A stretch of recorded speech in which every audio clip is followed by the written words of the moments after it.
welcome back to my channel as we review this book. Yeah. Yeah, I know. The last one was amazing, right? Yes, it was. But see, this book is extraordinary. My name is Akiki Valerie Chiazala, the first year medical student of the Great Maduka University, and I have been given this opportunity to review the book As a Man Thinketh by James Allen. I promise you that you're going to enjoy every bit of this video, as this book is packed with a lot of lessons to be learned and perspective to be changed. So stay tuned as we progress. Brief summary of the book As a Man Thinketh by James Allen. Backstory of who James Allen is. James Allen was born in Leicester, England in 1864. Orphaned as a young child, he had to work and educate himself, and as an adult, he earned his living in clerical and administrative work. He completed 19 inspirational works before his unfortunate death at age 48 in 1912.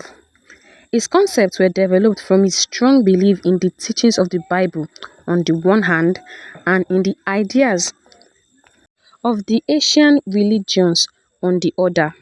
His book As a Man Thinketh became the best-selling book before he passed on.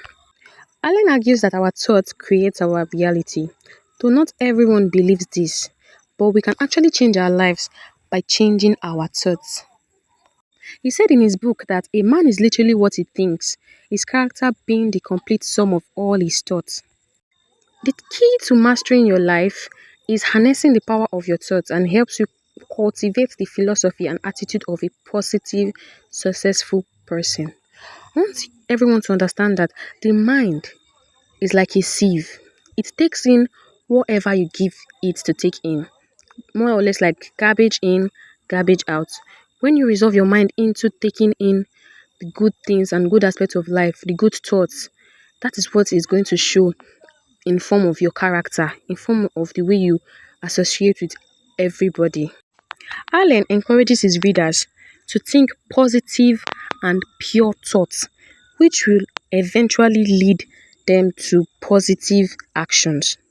Your thoughts affects your action. It affects the way you relate with people. Affects your behavior.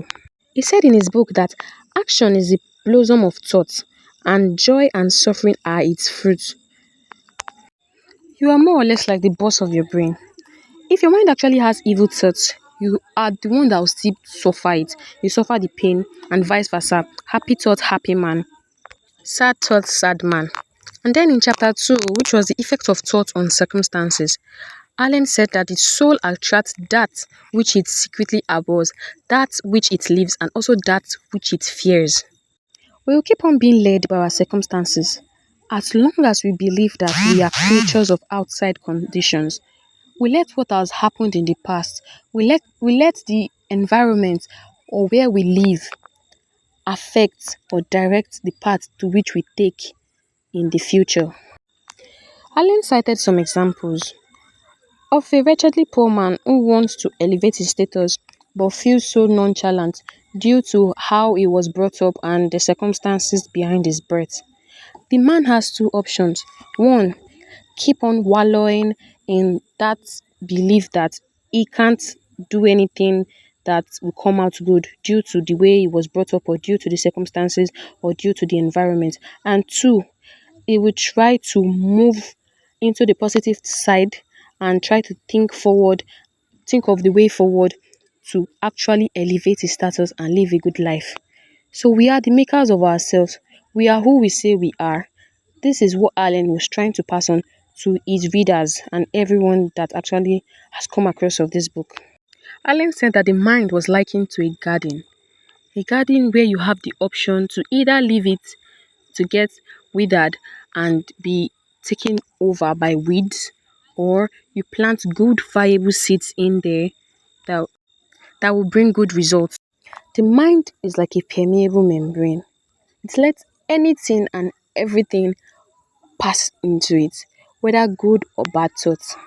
It is left to us to try to be able to limit the way at which we get such negative thoughts or emotion by the way, by what we see, what we hear, things we watch also affects our mind and the thoughts and our character. Allen also said that the mind is likened to a weapon against the action and a shield. The mind can be a shield and as well as a weapon. Now, moving on to the next chapter, effects of thought on health and body. Said out of a clean heart comes a clean life and a clean body. When our thoughts are actually filled with happy emotion, joy, love, peace, the mind is rested, the body is at rest. The body is not tensed all the time due to some challenges, due to some depression and all of that. And the way the mind works is such a way that any little negative emotion that goes into the mind replicates into others. For let's say for instance someone is sad right now, just merely being sad, you just start to think of other times that that same incident has happened, or the other time that this person did this to you. You start feeling depressed. Such emotions start coming: anger, disappointment, hatred. So that is how the mind actually works. It's so interwoven in such a way that if one is not careful, you won't be able to control what goes into your mind. And then the second one says, the thought is the font of action, life, and manifestation. Make the fountain pure, and all will be pure. It's just like I've been saying earlier, that the thought works with our actions. What we think is what reflects as our action and our character towards people. So if you keep your thoughts pure, if you keep your thinking faculty pure, everything will be well.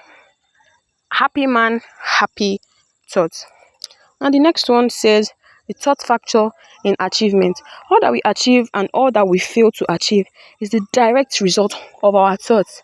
Yes, the mind. The mind is really sensitive and picks up information so fast. At times when we try to like disregard ourselves or downgrade ourselves into thinking, or even gaslight ourselves into thinking, oh, I can't do this thing, or I can't read this book, you don't know the damage you are doing to your brain cells.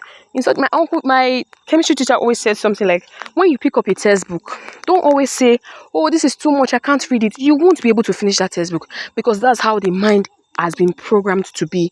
The next one says, victory attained by right thought can only be maintained by watchfulness.